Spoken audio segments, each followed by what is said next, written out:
contacto durante estos tiempos con nuestra comunidad, con toda nuestra comunidad que es muy amplia.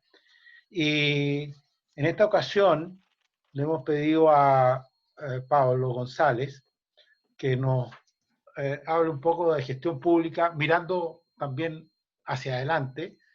Yo creo que se ha visto más que nunca los déficits de gestión de políticas públicas y de gestión pública en este periodo. Y por lo tanto, le pedimos a Pablo que nos planteara este tema, y él planteó por qué es necesario un cambio de modelo de las políticas y la gestión pública en Chile.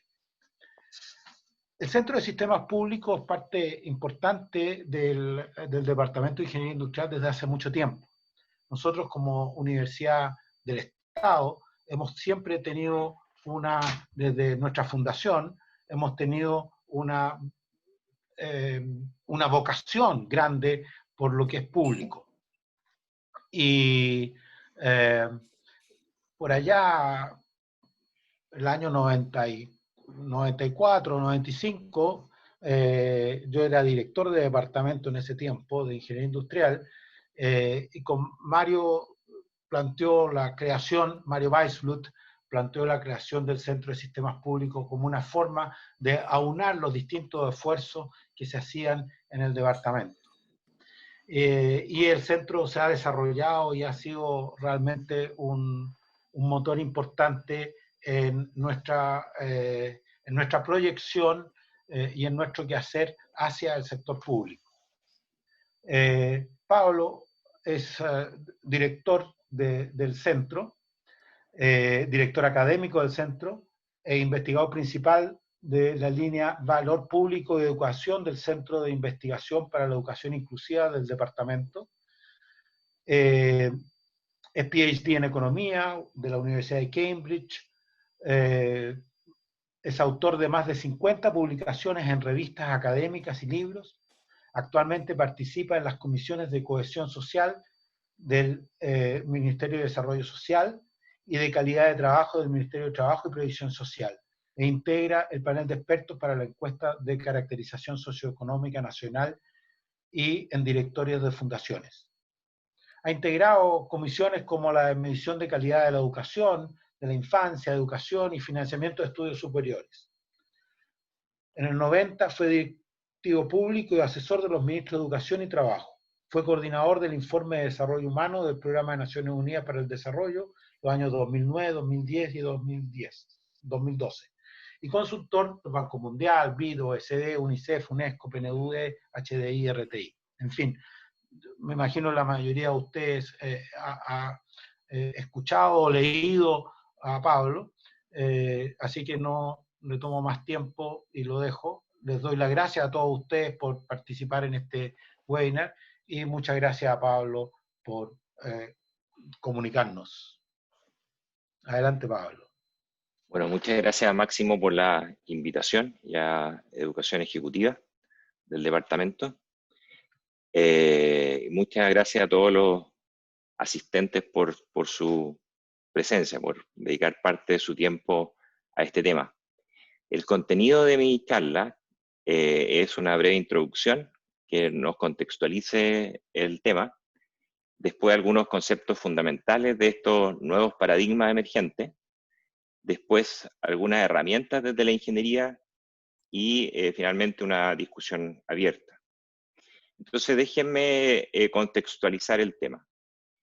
Desde una perspectiva histórica, nuestras sociedades comienzan una demanda de expansión del Estado, en que empiezan leyes como la Ley de Instrucción Primaria Obligatoria y una serie de iniciativas legales en el ámbito de la salud, de las pensiones, que hacen crecer el tamaño de la provisión de bienes públicos, bienes esenciales, derechos, en algunos casos llamados derechos, ¿no es cierto? Y básicamente esto tendió a conceptualizarse como en un triángulo en el cual, de un lado, en un comienzo estaban los ciudadanos como beneficiarios de la acción del Estado, que elegían gobierno, ¿no es cierto?, cuando eran democracia, ¿no es cierto?, eran tiempos 50, 60, no todos los gobiernos estaban en regímenes democráticos, pero había una cierta accountability de los gobiernos a través de la democracia, y los gobiernos, ¿no es cierto?, respondían a las preferencias del electorado proveyendo bienes públicos. Entonces el tema era básicamente un desafío de cantidad, estábamos expandiendo fuertemente la cantidad de liceos, la cantidad de hospitales que había, la capacidad de atención, ¿no es cierto?, de salud, de educación, se estaba expandiendo también, el sistema de pensiones se estaba creando, y básicamente lo que había era un desafío de cantidad, de formar maestros, de formar médicos, enfermeras, profesionales de salud, y de expandir la provisión, de construir edificios también, ¿no es cierto? Y eso básicamente necesitaba un presupuesto público. Entonces, el dilema en esos tiempos era de cómo aumentar la base tributaria de tal modo de poder expandir estos bienes, ¿no es cierto? Y una de las formas era aumentando las tasas de impuestos y otra forma era crecimiento económico.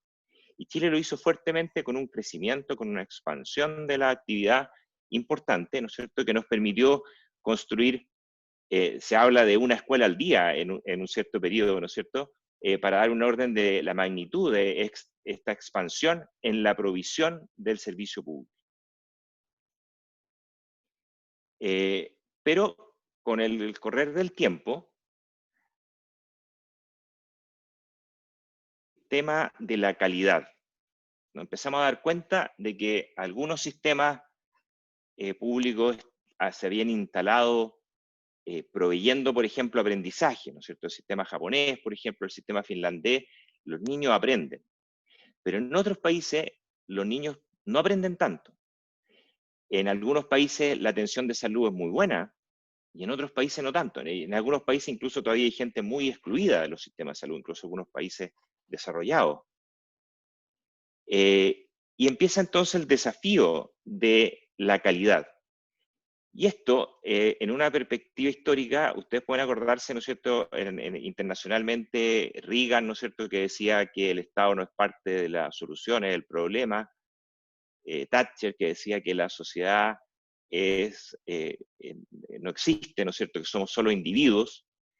Y estas personas, ¿no es cierto?, empezaron a introducir soluciones de privatización del Estado.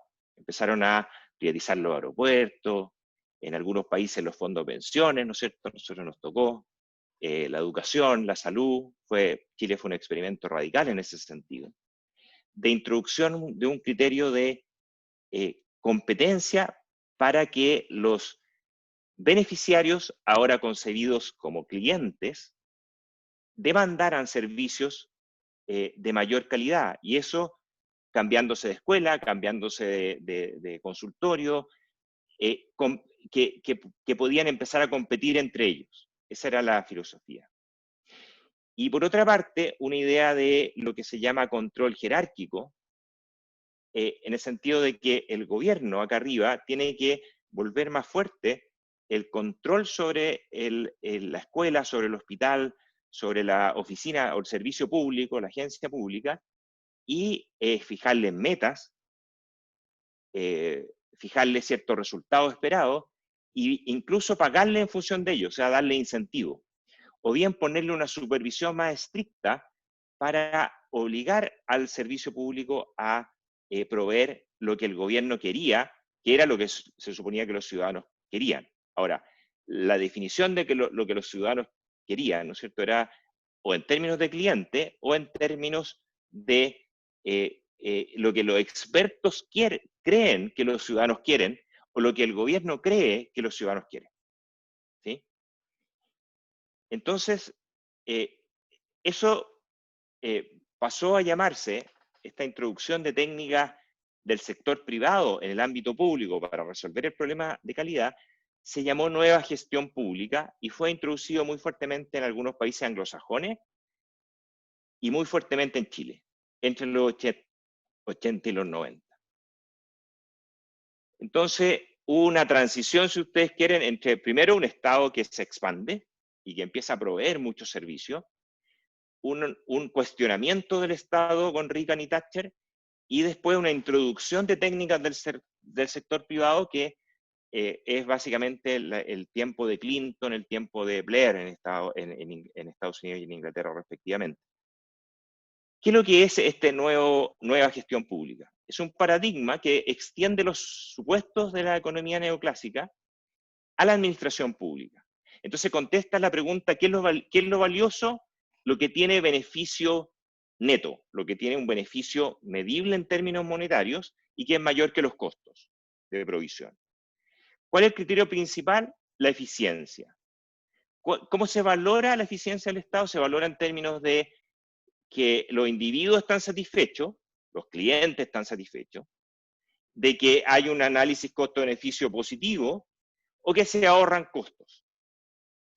El énfasis es en técnicas de gestión privadas que se introducen en el sector público bajo el supuesto que el problema de provisión pública es un problema agente principal. Es decir, hay información perfecta, el principal, que sería el gobierno o los clientes, los ciudadanos concebidos como clientes, tienen a un agente, que es el directivo público y los servidores públicos, a los cuales tienen que decirles lo que tienen que hacer, decirles lo que ellos quieren, y aplicar un sistema como de garrote zanahoria para que este proveedor provea lo que ellos quieren. Hay así una mayor supervisión y control de la burocracia estatal, hay introducción de incentivos, que es básicamente pago con metas y resultados individuales o colectivos, que se llama, por ejemplo, PMG en Chile, y hay competencia en detrimento de otras opciones que vamos a ver a continuación. Y las prescripciones que se extraen de ahí, básicamente surgen de los supuestos sobre los que los seres humanos son. Los seres humanos son racionales, tienen una racionalidad ilimitada, perfecta, ¿no es cierto?, para saber lo que quieren y para obtener lo que quieren de la mejor forma posible. Y hay egoísmo y flojera de parte de los seres humanos. Y hay materialismo. Entonces somos básicamente consumidores de bienes y servicios. ¿Qué viene después? El problema de la gestión y las políticas públicas en una perspectiva histórica, entonces, teníamos el problema de calidad, con salida, control jerárquico, etc.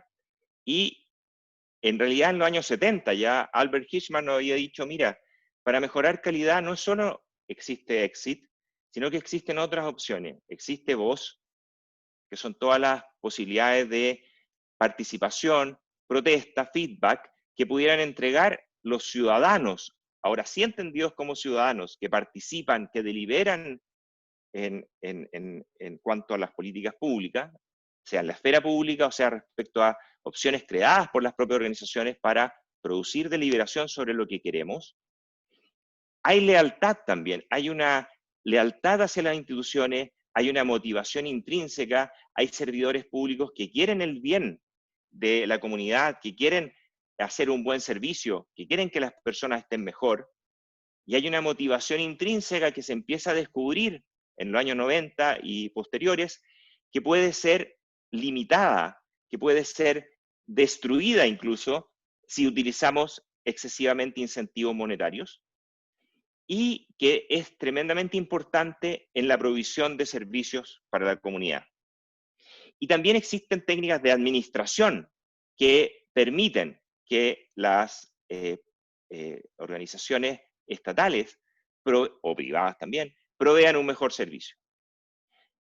Entonces, este nuevo paradigma se conoce con el nombre de valor público o de nuevos servicios públicos o de nueva gobernanza pública.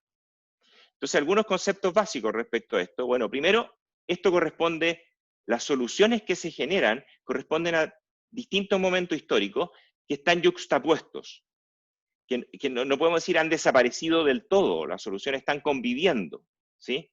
Entonces, En los años 50-60 los contextos, si ustedes quieran, eran más estables. Después aparecen contextos en los 80-90, contextos más competitivos. Con una globalización incipiente, ¿no es cierto? Entonces los países empiezan a competir, empiezan también las asociaciones de libre comercio, etcétera, y empieza a surgir un ambiente con las nuevas tecnologías especialmente, pero no solamente, con las nuevas herramientas que empiezan a estar disponibles, un ambiente de cambio continuo.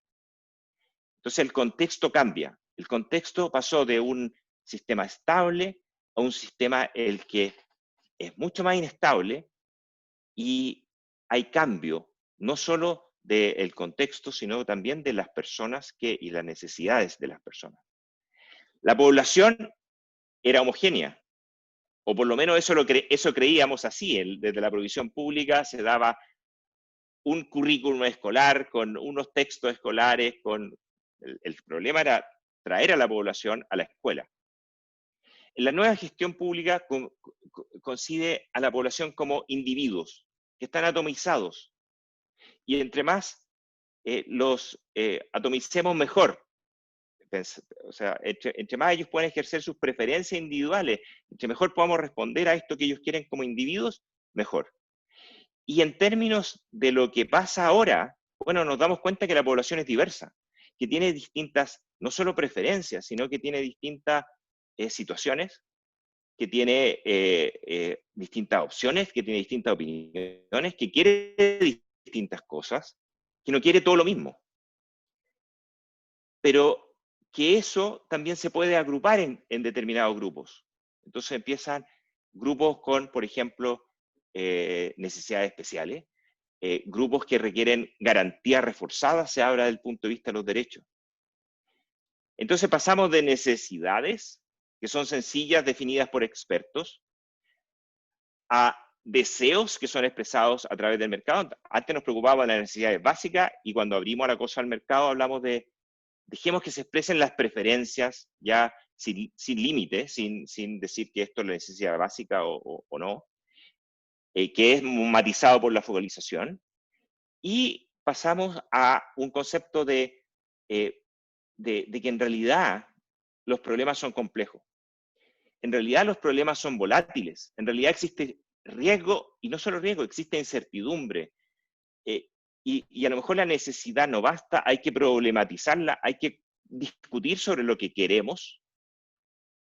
No lo podemos tomar como algo dado a nuestra vida, y en realidad se puede pensar más allá de la caja. Entonces, empieza a haber una problematización que a lo mejor no es necesidad como preferencia lo importante, sino que a lo mejor son otras cosas que vamos a discutir a continuación, que son a lo mejor las libertades, a lo mejor la mirada de lo que queremos en común como sociedad, y que eso solo lo podemos obtener a partir del proceso más colectivo, los procesos más políticos, y no a través del mercado. En fin. Las estrategias se centran en que el Estado y los expertos producen en un comienzo. Ellos son los que definen lo que es necesario hacer y cómo. La nueva gestión pública, el mercado el que define, el consumidor el soberano. Y ahora empieza a haber como un énfasis, especialmente en el mundo desarrollado, no tanto acá, aquí lo tenemos más en el discurso, pero menos en la práctica, está más definido por los procesos deliberativos. La gobernanza es la jerarquía en la burocracia, ¿no es cierto? Es una cosa ordenada, que hay alguien que da órdenes. La nueva gestión pública trata de reemplazarlo por el mercado, y lo que empezamos a darnos cuenta ahora es que los problemas son tan complejos que no podemos abordarlos solos. Tenemos que abordarlo a través de redes que funcionan, de redes de investigadores, de redes de organizaciones públicas, de redes donde está conectada la sociedad civil, las fundaciones, y que podemos resolver mejor los problemas en conjunto si nos asociamos, pero no al lote. Hay técnicas para ver cómo nos asociamos y cómo hacemos una gobernanza de esas redes. Entonces la regulación no solo puede ser voz, que la utilizamos poco en Chile y que siempre va por el lado más bien de la democracia, que votamos de vez en cuando, ¿no es cierto? Y así elegimos a nuestro gobernante.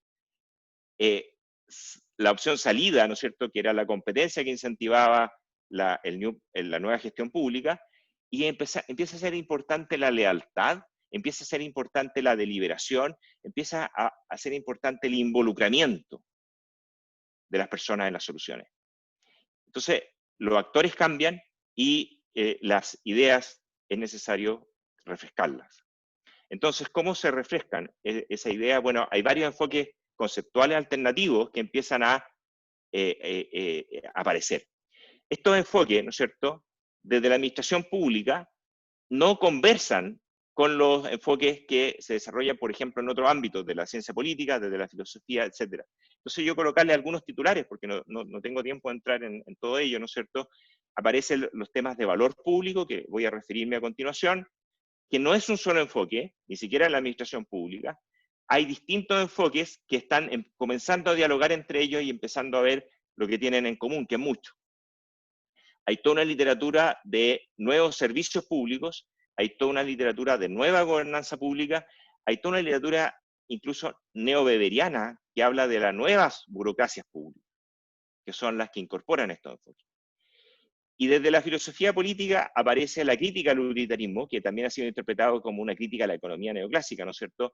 Desde John Rawls a Amartya Sen, y empiezan a aparecer los enfoques de desarrollo humano, los enfoques de capacidades, los enfoques de igualdad de oportunidades, fairness en inglés, ¿no es cierto?, de trato justo, los enfoques de derechos humanos y las críticas comunitarias y desde la acción comunicativa al liberalismo.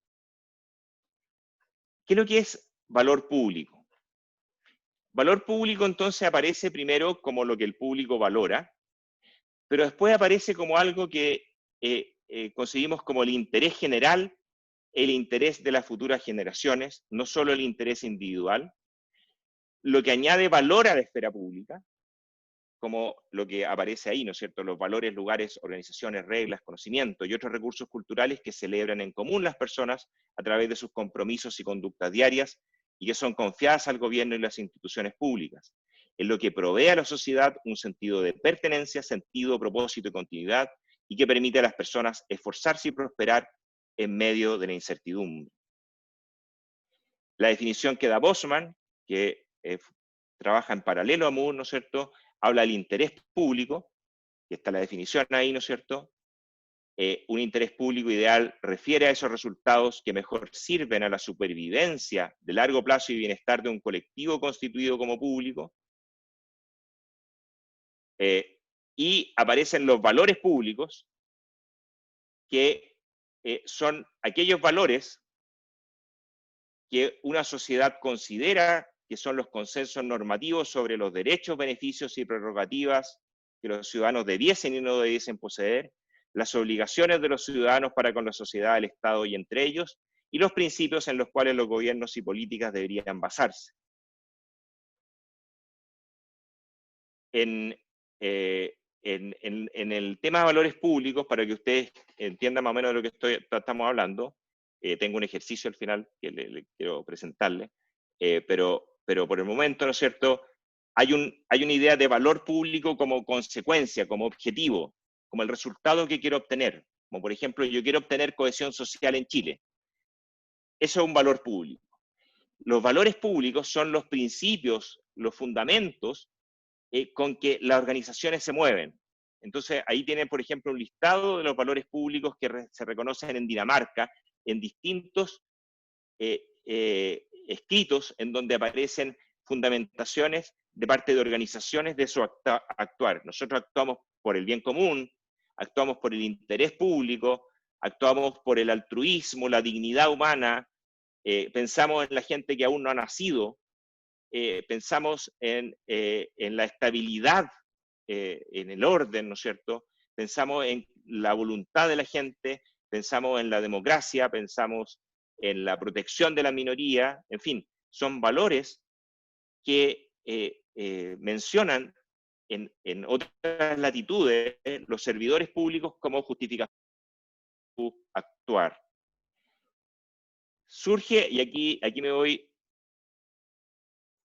surge el interés de parte de la gente que trabaja en gestión pública de buscar justificación en la filosofía de lo que ellos están desarrollando. y la están encontrando, ¿no es cierto?, en distintos autores que manifiestan, bueno, en realidad lo que tiene que hacer una democracia es deliberar sobre lo que quiere obtener. Las personas tienen que juntarse y conversar y discutir. Y ese proceso de juntarse, dice Habermas, por ejemplo, va a generar cambios en las personas por las cuales van a adquirir la capacidad de juicio autónomo, de juicio crítico, y van a encontrarse con nosotros y van a formarse como seres humanos distintos a lo que eran antes de entrar en ese proceso. Desde el punto de vista del comunitarismo o del republicanismo, ¿no es cierto?, surge otras voces que dicen que además una sociedad que quiere efectivamente constituirse como comunidad humana tiene que colocar ciertas limitaciones en las esferas en las cuales el dinero importa. Es decir, hay que restringir esferas de la vida humana, como por ejemplo el acceso a algunos derechos, y en esa restricción lo que queremos es generar experiencias comunes en donde los distintos nos juntamos, tenemos una experiencia común y generamos el hábito de la ciudadanía. Entonces, ellos plantean que es necesario, esto no surge espontáneamente, es necesario crear la conciencia, si ustedes quieren, de una nación, de una comunidad de iguales, y eso se consigue mediante espacios públicos en los cuales primero restringimos el peso del dinero, es decir, son accesibles a todos, como las playas, por ejemplo, como las escuelas, en las cuales se juntan distintas personas de distintos niveles socioeconómicos con distintas características, de distintas nacionalidades, de distintas razas, ciudad, y nos juntamos y convivimos. Y eso es tremendamente importante para construir una comunidad que está cohesionada. ¿Cuáles son las herramientas que desarrollan estos enfoques para gestionar? Primero, aparece la idea de fallas de valor público. En la gestión pública en Chile predomina la idea de fallas de mercado y que el Estado tiene que responder a solucionar las fallas de mercado, que son básicamente las fallas en las cuales no se cumplen los supuestos de la competencia perfecta, como el mecanismo de asignación de recursos. Ahora, ese mecanismo, el mercado, ¿es bueno para qué? Es bueno para proveer lo que queremos como individuos, aquello que estamos dispuestos a pagar como individuos. Pero eso deja fuera lo que queremos como colectivo, lo que queremos como comunidad, porque eso no lo podemos comprar en el mercado. No podemos comprar la cohesión social, no podemos comprar la dignidad. Entonces, se desarrolla un método para ver dónde está fallando la sociedad para conseguir lo que quiere como colectivo. Y se argumenta que las sociedades no solo quieren cosas como individuos, como personas, sino que también queremos cosas como comunidad. Y esas cosas las tenemos que obtener a través de procesos políticos. Entonces aparece el modelo de fallas de valor público, que podemos profundizar después si alguno de ustedes tiene interés. Entonces, las causas por las cuales existen fallas de cohesión social, por ejemplo, o fallas que impiden que las personas disfrutemos de dignidad y que no seamos discriminadas. Y esas son razones para actuar del Estado. Y aparece otro concepto que yo creo que es tremendamente clarificador para Chile en este momento, que es el concepto de publicidad, que es difícil, o sea, no existe en castellano, publicness en inglés. Y ahí aparece la idea de que en realidad las organizaciones tienen un poco de dos cosas, un poco de público, un poco de privado, si ustedes quieren. Entonces, ¿cuándo una organización va a ser pública? Dice Bosman, cuando la autoridad que la rige es política. ¿Y cuándo esa autoridad es política? Cuando no depende del financiamiento de los consumidores para su accionar. Entonces, una autoridad, por ejemplo, un ejemplo de organización política es impuestos internos. No requiere que atraer clientes, al contrario, tiene que la autoridad para exigir el pago de impuestos. En cambio, una organización es privada en la medida que ejerce o es restringida por una autoridad económica o por el mercado. Entonces, por ejemplo, Televisión Nacional. En este concepto no es público, es privado. ¿Por qué? Porque la autoridad que tiene depende del financiamiento que recibe de parte de la publicidad que le contratan empresas privadas. Entonces, ¿qué tiene que hacer esa organización? Tiene que perseguir, lo mismo que los canales privados, tiene que perseguir las preferencias de los consumidores por rating. Y tiene que, por lo tanto, colocar en su parrilla programática algo que venda, que sea retribuido por el mercado, de tal modo de que los privados le compren publicidad, que es la forma de financiamiento de la televisión en Chile. ¿Qué es lo que hacen los países europeos? Por ejemplo, Inglaterra, Alemania, ¿no es cierto?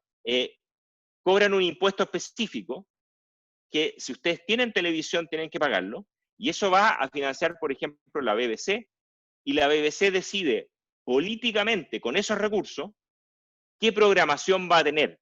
La BBC no tiene que andar persiguiendo el mercado, lo que las preferencias de los consumidores, sino que persigue la preferencia de los ciudadanos, que se dan cuenta que los niños están viendo tele, y hoy más que nunca, ¿no es cierto? Y por lo tanto, hay que proveer educación a través de la televisión.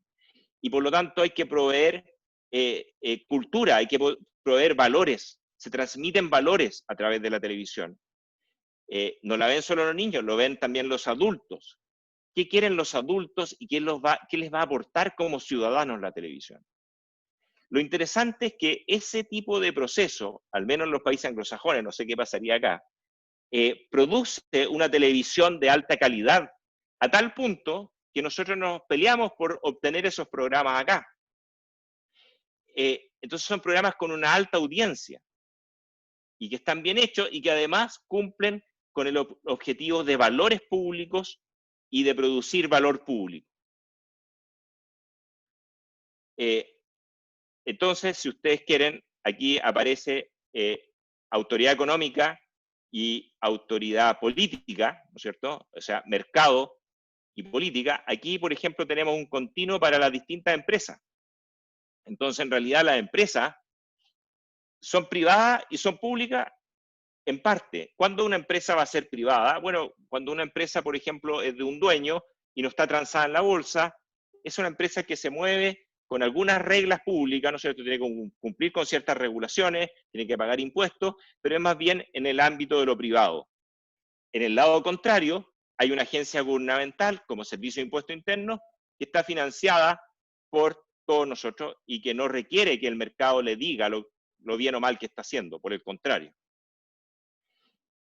Y entre medio aparece un continuo, ¿no es cierto?, en que, por ejemplo, está la corporación que está transada en la bolsa o la corporación que depende fuertemente de contratos del gobierno, que pasa a moverse hacia acá, ¿sí? Y por otro lado están las organizaciones sin fines de lucro, y por el lado de acá, con alta autoridad económica y alta autoridad privada, podrían estar las universidades de investigación o las agencias cooperativas pública-privada. ¿Qué es lo interesante de esto, ¿no es cierto? Es que, para ponerlo en contexto de Chile, esta opción, por ejemplo, para TVN, de financiarla como la BBC, está prohibida por la Constitución. No se puede, porque no se puede generar impuestos específicos para eso.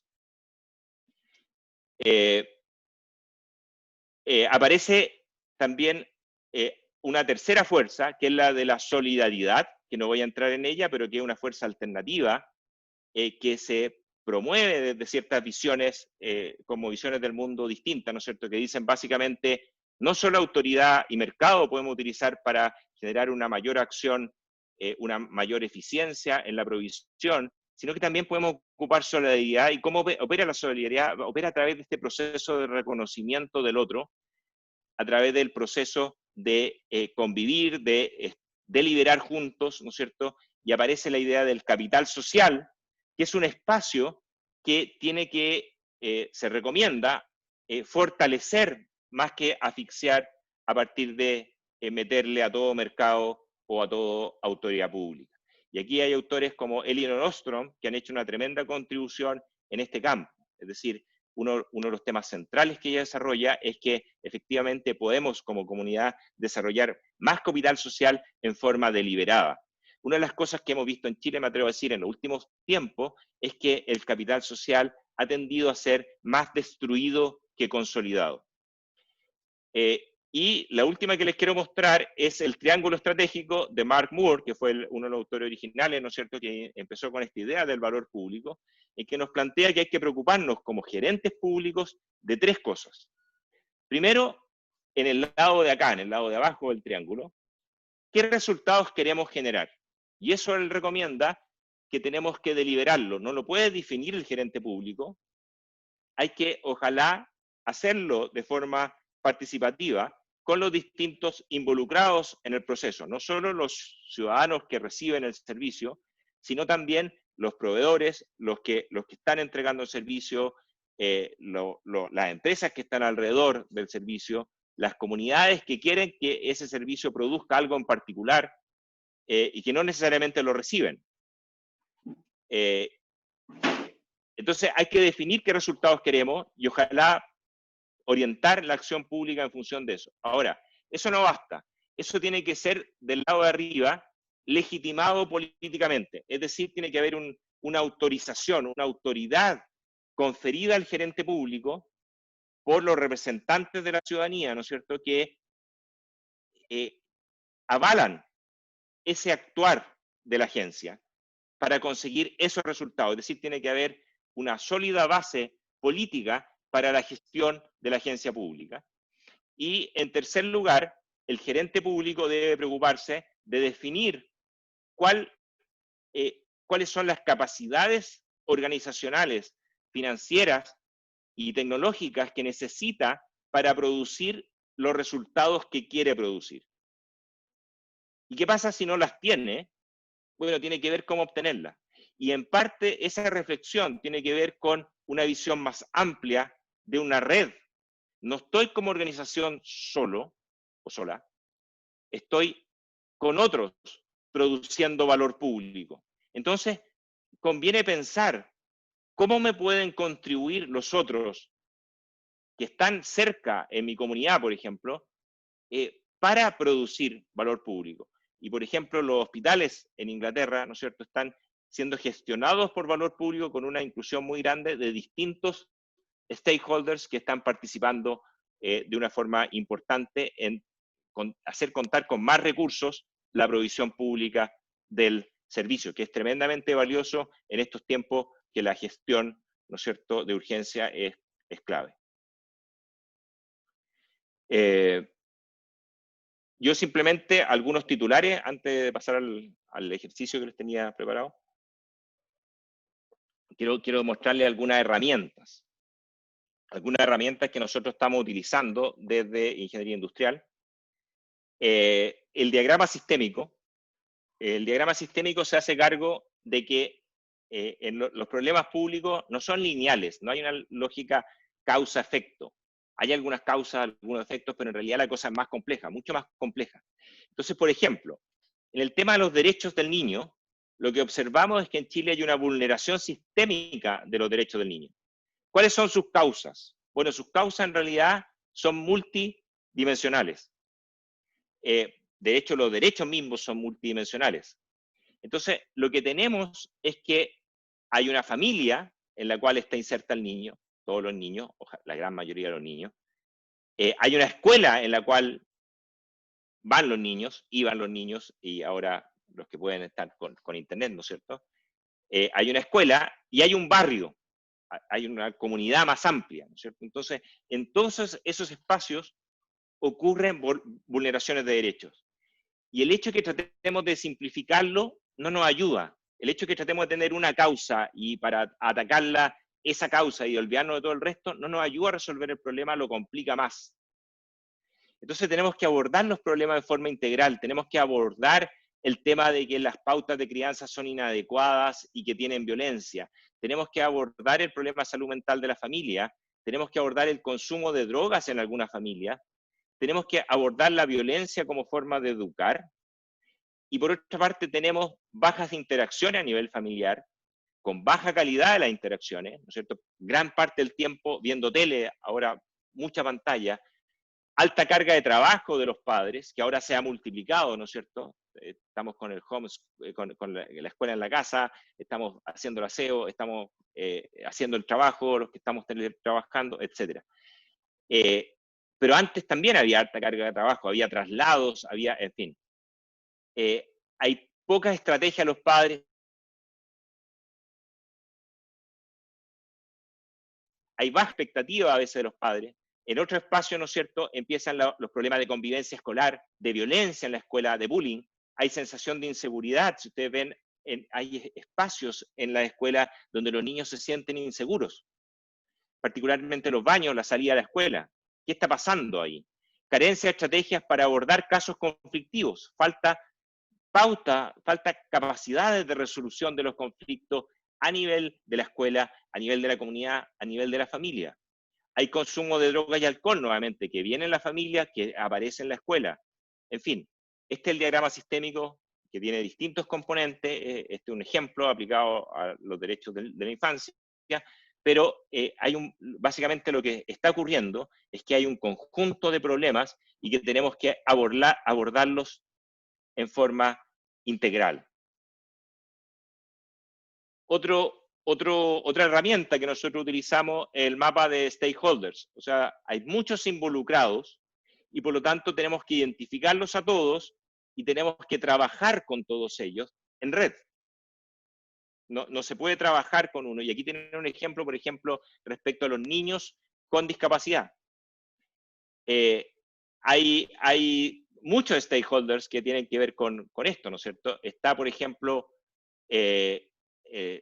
las universidades que forman los profesionales que hacen investigación en relación a ese tema, está la CUNAEP, están las fundaciones, que son diversas, hay escuelas especiales, hay escuelas también regulares que integran, está el Ministerio de Educación con un rol importante y con distintas unidades que están trabajando temas que tienen que ver con la discapacidad, está el Ministerio de Salud con distintas unidades que están trabajando el tema de la discapacidad, está el Ministerio de Desarrollo Social, ¿no es cierto?, que también trabaja ese tema, el Ministerio de Hacienda, la Agencia de Calidad de la Educación, la Superintendencia de Educación, en fin, un conjunto de actores.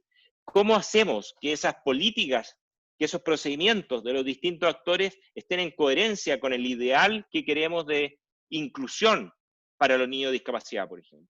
¿Cómo lo alineamos de tal modo que efectivamente los niños con discapacidad tengan igualdad de oportunidades en nuestra sociedad?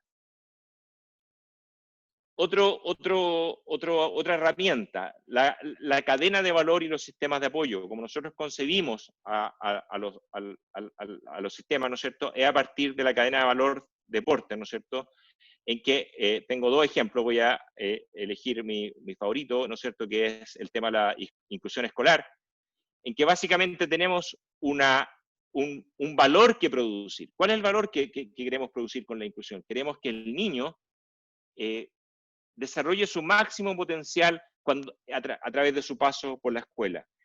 ¿Y eso qué requiere? Primero requiere un diagnóstico, que el diagnóstico podría ser adelantado antes de su paso a la escuela, porque sabemos, no podemos ser sorprendidos cuando el niño llega a la escuela, de que tiene alguna discapacidad que, por ejemplo, puede requerir apoyo porque no escucha bien, porque no ve bien, ¿sí? Todo esto puede ser anticipado, por lo tanto. Puede ser planificado, se habla de gestión de caso. Entonces, ¿qué es lo que queremos lograr con cada niño, ¿no es cierto? Se puede planificar. Después se implementa y después se evalúa cómo funcionó lo que efectivamente tenemos. Si llegó bien al egreso o no. Ahora, lo interesante de mirarlo así es que esto que tenemos modelado como un proceso, lo podemos gestionar. Y esa gestión, podemos generar un modelo de gestión sobre esa gestión para efectivamente detectar cuándo está fallando. Y podemos generar sistemas de apoyo que nos permiten, y aquí el rol de las nuevas tecnologías es tremendamente importante, pero no se limita a eso, que nos permiten ir apoyando los distintos pasos, los distintos procesos y las distintas capacidades que se requieren para que el niño aprenda. ¿Qué significa eso? Que tenemos que generar sistemas de apoyo, por ejemplo, de anticipación de la demanda, de monitoreo y seguimiento de los procedimientos que están ocurriendo, de la planificación que desarrollamos. Tenemos que desarrollar sistemas de apoyo de evaluación que nos permitan aprender sobre lo que hicimos bien, sobre lo que hicimos mal y mejorar efectivamente las técnicas que estamos utilizando para generar esa cadena de valor. Tenemos que generar redes de escuelas. Hacemos este problema como un problema que puede ser resuelto dentro de una escuela regular, pero esa escuela regular puede requerir apoyos de escuelas que se han especializado en la atención, por ejemplo, de la sordera. Entonces, un niño con sordera puede estar en una escuela regular en la medida que esté apoyado por ejemplo, especialistas. Y estos especialistas pueden servir a un conjunto de escuelas. Las universidades pueden generar no solo investigación y equipamiento especial, pueden generar una formación muy pertinente de los profesores para trabajar con niños con discapacidad. Va a haber organismos de Estado que coordinar. Todo eso, la gestión de redes, requiere gobernanza, requiere que efectivamente se genere la coordinación. Voy a pasar después a detallar cómo se genera. En fin, hay un conjunto de sistemas, por ejemplo, el sistema de capacitación, que puede desde nuestro conocimiento de qué está fallando, puede generarse sistemas de capacitación más efectivos. Y podemos evaluar qué es lo que funciona como capacitación, qué es lo que funciona como software de apoyo, como tecnología asistiva, que se llama, etc. ¿Y cómo se gobierna eso? Bueno, y aquí entra las metodologías que ha desarrollado Ingeniería de Sistemas, particularmente aquí un autor muy importante a nivel internacional es Oscar Barro, ¿no es cierto?, que ha generado distintos libros en los cuales nos explica cómo se genera la gobernanza de estos sistemas complejos. Eso es la exposición. Yo tenía un ejercicio para ejemplificar, pero entiendo que ustedes han podido hacer preguntas por el chat. No sé si hay preguntas o mientras yo cargo la otra.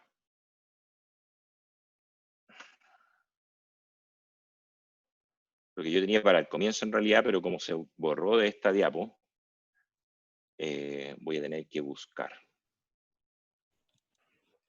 Hay preguntas, Pablo, ¿ah? Por si acaso. Ya. Ha habido harto interés, así que agradecemos, por cierto, a todos quienes han escrito. Dale.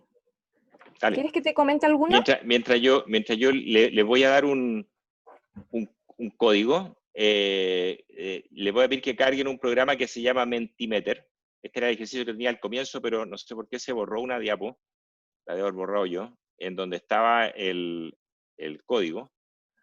Entonces, les pido que carguen en menti.com, creo que, o mentimeter.com. El código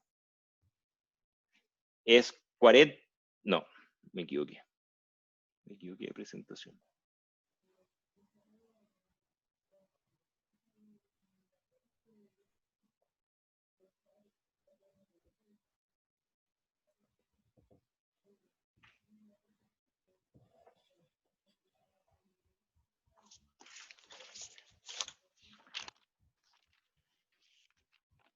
(310633). ¿Lo puedes repetir, Pablo? Lo voy a poner ahí. 310633. Y entonces, yo tengo una pregunta para... Pero va a quedar como conclusión. Vamos con las preguntas. Mientras ustedes pueden completar eso, por favor. Una pregunta dice, la pandemia está mostrando que la antigua discusión en Chile sobre el tamaño del Estado se volvió obsoleta. ¿Cómo crees que la pandemia va a cambiar el debate político?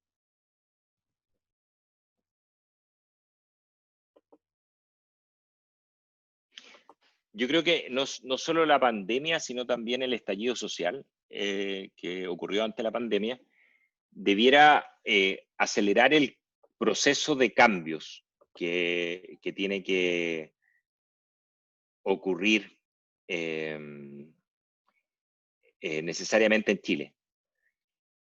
Yo creo que la discusión de Estado más o menos está un poco obsoleta ya. Lo que tenemos que ponernos de acuerdo es qué queremos proveer colectivamente y perdón.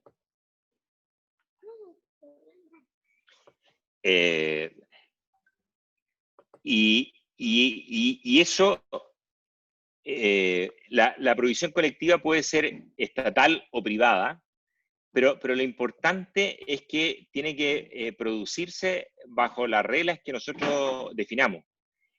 Yo creo que hay un tema de utilizar herramientas desde la ingeniería para tener una provisión más efectiva, no solo en lo privado, o sea, no solo en lo público, sino que también en lo privado. Yo creo que estamos bastante atrás en la gestión pública. Yo creo que hay un montón de tecnologías de gestión que las personas muchas veces no entienden y que recién algunas empresas privadas que están empezando a contratar gente como con mayor formación, con doctorado en gestión de operaciones, etcétera, están empezando a incorporar crecientemente a la de sus organizaciones, y ahí en el Estado estamos muy atrasados en eso, como que el Estado, como que hay una sensación de que basta que haya alguien que mande o que se haga una ley y la cosa se produzca, o que se generen los incentivos adecuados y a alguien se le va a ocurrir cómo hacerlo. Entonces, por ejemplo, la iniciativa de digitalización de todo el Estado se está transformando muy probablemente en una digitalización de la burocracia que había antes, en vez de pensar como los procesos más efectivos, cómo podrían funcionar más efectivamente los procesos para efectivamente tener una provisión más adecuada a lo que la ciudadanía se merece. Entonces yo creo que viene un cambio que ha sido precipitado por los últimos acontecimientos y que debiera producirse, pero que todavía estamos a la espera de que ocurra. Yo creo que estamos lentos en eso. Vamos con una segunda pregunta. Ok. ¿Cómo podemos restringir el valor del dinero en una sociedad como la nuestra, con nuestro modelo de desarrollo, cuando tenemos un Estado que solo habla de dinero y mercado? Bien, esperen un momento. Esperen un momento, por favor. Mi amor, no me puedo interrumpir, por favor. ¿Ya? ¿Aló? ¿Aló? Sí, te escuchamos. Sí. ¿Me puedes repetir la pregunta? Bueno, sí. Yo creo que lo que tiene que ocurrir es un cambio en el modo de gestionarnos y también de relacionarnos.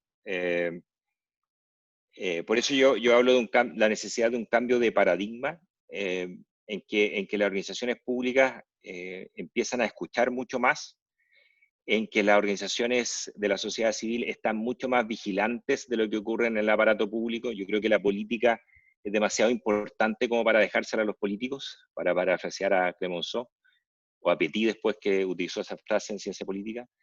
Creo que las sociedades que han logrado enfrentar mejor la crisis son sociedades primero, tremendamente cohesionadas, y cómo han logrado esa cohesión es a través de mucha participación política de la ciudadanía, una sociedad civil tremendamente fuerte. Por cada tema, un autor, Douglas North, en su libro Violencia y Orden Social, por cada tema, las sociedades que él llama de orden abierto, tienen una cantidad de organizaciones de la sociedad civil vigilando sobre el Estado de que las cosas se estén haciendo bien. Entonces, por un lado, esa sociedad civil en los procesos de desarrollo que han ocurrido en el mundo se fortalece mucho, y por otro lado, el Estado empieza a integrar mucho más a esa sociedad civil en su gestión, con herramientas. O sea, nosotros llevamos mucho tiempo como país hablando de participación, pero la estamos haciendo con excepciones, quizás a lo mejor en lo ambiental, en la energía, pero en muchos aspectos lo estamos haciendo mal. Estamos hablando de participación, por ejemplo, en la política de vivienda, y se la estamos dejando a las empresas constructoras. Las empresas constructoras no saben de participación. ¿Qué es lo que queremos con la participación en la vivienda? Entonces, tenemos que avanzar hacia gestionar las organizaciones públicas con más inclusión de las personas para que puedan expresar lo que quieren como colectivo. Y por otra parte, ¿cómo restringimos el rol del dinero? Es construyendo más espacios colectivos. O sea, ha habido ejemplos incipientes de gestiones municipales que están avanzando en ese sentido. Nosotros trabajamos con el municipio de Peñalolén, por ejemplo, y ellos construyeron el Chimboque, creo que se llama, que es un espacio de alta calidad donde los niños de la comuna de distintos niveles socioeconómicos pueden ir a jugar y compartir. Esos espacios son tremendamente limitados en Chile ahora. Se pueden hacer en Peñalolén porque es una comuna muy diversa. El MIM, yo creo que es un espacio común que funciona con criterios de cobro, pero que puede ser un espacio de integración de la diversidad de nuestra sociedad. En fin, entonces producir bienes públicos, ojalá en todas las regiones y territorios de Chile, en los cuales podamos juntarnos, en los cuales los distintos podamos disfrutar de experiencias comunes, pero también participando de los procesos políticos que generan esas soluciones y participando juntos, deliberando juntos. Entonces yo veo como en el disfrute final de lo que he producido, pero también en la deliberación de lo que tenemos que producir. Entonces, si ustedes quieren, esta introducción fallida que había hecho, ustedes ya están llenando la idea de los objetivos en la vida. Yo quiero mostrar que estos objetivos que ustedes llenaron son muy diversos, ¿no es cierto? Hay objetivos en general yo preguntaba como los objetivos como persona. Hay incluso algunos que pusieron objetivos como sociedad, que es la segunda pregunta. Queremos felicidad, queremos tranquilidad, queremos algunos ser felices, ¿no es cierto? Aquí lo que aparece más resaltado es lo que ustedes más repiten. Queremos amor, queremos armonía, tranquilidad, queremos sentido, queremos justicia. Entonces, desde el punto de vista de las personas, lo que nos mueve, lo que nos motiva, son un conjunto de dimensiones que son importantes para nosotros como personas. La familia, la felicidad. Entonces, estamos en un paradigma que ha tendido a decir que la felicidad es lo único importante, que la felicidad resume todo esto, y eso nos lleva a simplificar la vida. Nos lleva a simplificar, bueno, de que todo se puede evaluar como con el juicio subjetivo, bueno, ¿eres feliz o no eres feliz? Porque eso es lo único importante. Bueno, uno puede ser feliz en la extrema pobreza, como lo muestra la película Happy, ¿no es cierto? Donde muestra un cargador de personas en la India, ¿no es cierto? Que tenía 5 hijos que alimentar y que vivía con menos de $1 al día, pero era una persona que no paraba de sonreír. Uno puede ser feliz sin muchas cosas materiales. Ahora, ¿es eso todo lo que queremos? Obviamente lo que ustedes están respondiendo es que no. Queremos otras cosas y que no necesariamente se pueden limitar a la felicidad. Pero es más complicado que eso, porque en nuestra sociedad estamos diciendo o estamos haciendo el supuesto que la felicidad se consigue con bienes materiales, la felicidad se consigue con consumo. Y si ustedes se fijan, muchas de las cosas que ustedes están poniendo ahí, además de felicidad, no tienen que ver con el consumo. Hay algunas que tienen que ver con la prosperidad económica, hay parte de la tranquilidad que se puede conseguir con más dinero, ¿no es cierto? Probablemente una persona con una fortuna a lo mejor duerme más tranquilo, ¿no es cierto? Tiene menos inseguridad humana, pero no lo es todo. Queremos trascender, queremos conocernos más a nosotros mismos, queremos tener buenas relaciones con los demás, queremos tener amor, queremos tener dignidad, queremos tener, ¿sí? Entonces, todo eso es importante y gran parte de eso no se consigue con dinero. Entonces, que nuestras políticas públicas, primero no nos conciban como colectivos, sino que nos conciben solo como individuos, pero nos conciben como individuos que solo queremos consumir. Y eso es lo único que nos importa. No nos importa los vínculos con los demás, no nos importa la dignidad, no nos importa la seguridad humana, no nos importan los otros necesariamente. ¿Sí? Y eso es una visión limitada de lo que queremos como seres humanos. ¿Sí? Y especialmente porque hay ciertas cosas que son muy importantes y que no podemos comprar con dinero. No podemos comprar el amor, no podemos comprar la dignidad. O sea, por definición, no podemos comprar los vínculos. Entonces, quiero ir a la segunda pregunta, que pueden empezar a completar ahora. Ahora, mirémonos como colectivo. ¿Qué es lo que queremos del gobierno? ¿Qué es lo que queremos de los gobiernos? ¿Qué es lo que queremos como sociedad? ¿Qué queremos ver en nuestra sociedad realizado?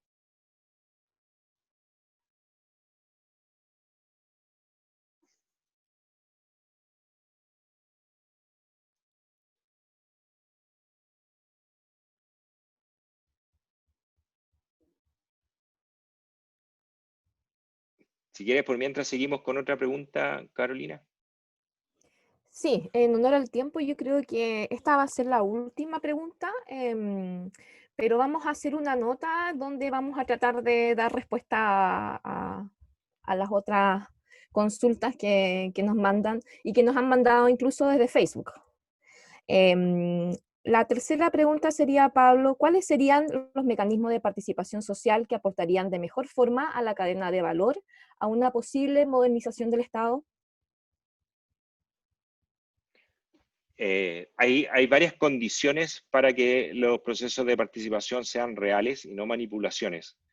Y están desarrolladas por distintos autores como Michel Calon en Francia, James Fishkin en Estados Unidos, Jürgen Habermas en Alemania. Estas son bastante consensuales. Básicamente nos dicen que tiene que haber una representación equilibrada de stakeholders, o sea, de involucrados. Tiene que haber, ojalá, personas que no están involucradas que vengan de otros lugares. Entonces, por ejemplo, en el proceso de reflexión de la nueva Constitución, debiera haber personas invitadas del extranjero, de distintas partes del mundo, para superar lo que se llama en la literatura parroquialismo, como mirarnos al ombligo, ¿no es cierto? Y no abrirnos a distintas visiones del mundo, y que ellos puedan participar. Otras condiciones son que las personas con cierta desventaja, como por ejemplo podría ser las personas con discapacidad, sean apoyadas en esa participación. Hay una preocupación que se expresa también respecto a los grupos de interés organizados, que son de muy distinto nivel, pueden ser de nivel político, ¿no es cierto?, que tienen un proyecto ideológico bien claro, que lo van a defender, pero también económico, y que tienen recursos para defenderlo de distintas formas. Entonces, sobre esos, lo que está planteado es que ellos debieran poder expresarse al igual que el resto de los proyectos sociales o de vida de las personas, no solo a nivel de una discusión general, sino a nivel de la discusión específica, ¿no es cierto?, de cada organización, pero que el hecho de que se planteen como a la luz del día, si ustedes quieren, o sea, que que esté sujeto a discusión, como todas las opiniones del resto, hace menos difícil, o sea, hace más difícil la captura del proceso político por esos grupos poderosos. ¿Ah? Entonces, lo que está planteado por los defensores de la participación es que estos grupos efectivamente van a tratar de pasar máquina, pero cuando no hay participación, estos grupos la están pasando. O sea, tras las sombras, ¿no es cierto?, estos grupos están actuando y es mucho mejor que lo hagan en forma descubierta en un proceso participativo con estas características. Entonces, el proceso que se visualiza crecientemente, ¿no es cierto?, es como que las distintas organizaciones deliberan y que como país también hacemos una deliberación en la cual nos ponemos de acuerdo en esto que está ustedes poniendo acá. Entonces, lo que aparece, ¿no es cierto?, como no sé si se ve en la pantalla, aparece, ¿no es cierto?, seguridad, dignidad, justicia, transparencia, democracia, igualdad, menos Estado, aparecen algunas consignas también, vida digna, hay otro ya que no puedo ver pantalla completa, a ver. No, no tiene. Entonces hay distintas visiones de lo que queremos como sociedad. Mayor equidad, mayor justicia, mayor igualdad, mayor transparencia. Y esos son los objetivos que, si ustedes se fijan, son distintos a los que estamos persiguiendo ahora. Porque cuando hacemos un análisis de proyectos que está basado en el beneficio menos el costo, díganme dónde está metida la justicia y la transparencia, la dignidad en la ecuación que estamos considerando. No está. Entonces, lo que tenemos, no se trata de abandonar los mecanismos que tenemos ahora, se trata de complementarlos. Esos mecanismos son convenientes, ¿no es cierto?, para filtrar ciertos proyectos que no son buenos, pero deben ser complementados con una evaluación específica, tanto de consecuencias que desearíamos que ocurrieran, como de medios que desearíamos o procedimientos o valores que desearíamos que se respetaran, como por ejemplo ahí aparece transparencia. Entonces queremos políticas que propendan con una mayor igualdad de oportunidades, que propendan a la dignidad. Entonces necesitamos evaluar con ese prisma también nuestras políticas. Entonces, en resumen, lo que tenemos ahora es que por el lado individual estamos mirando parcialmente, por el lado colectivo estamos mirando parcialmente. O sea, sí nos interesa el crecimiento económico, pero no es lo único que nos importa. ¿Cómo gestionar un mundo más complejo y una política más compleja?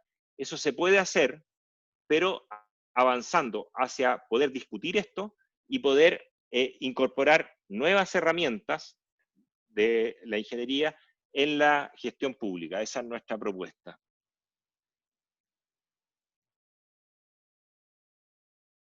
Carolina. Sí, no sé si el moderador. Máximo quiere cerrar. No te escuchamos, No sé si Máximo. Ya. Vamos a cerrar. La verdad es que ha sido súper interesante. Está precisamente calibrando el tamaño del mensaje realmente. Y creo que ha sido una charla, conferencia muy interesante, Pablo. Y creo que quedamos todos con una sensación de que hay mucho que hacer por lo que es realmente la gobernanza y también los nuevos sistemas de evaluación, digamos. Entonces, muchas gracias por todo esto, muchas gracias a todos por participar. El próximo jueves tenemos un nuevo webinar que tiene que ver con la medicina, lo digital en la salud. La digitalización de la salud, el expositor es Juan Velázquez. Eso, muchas gracias.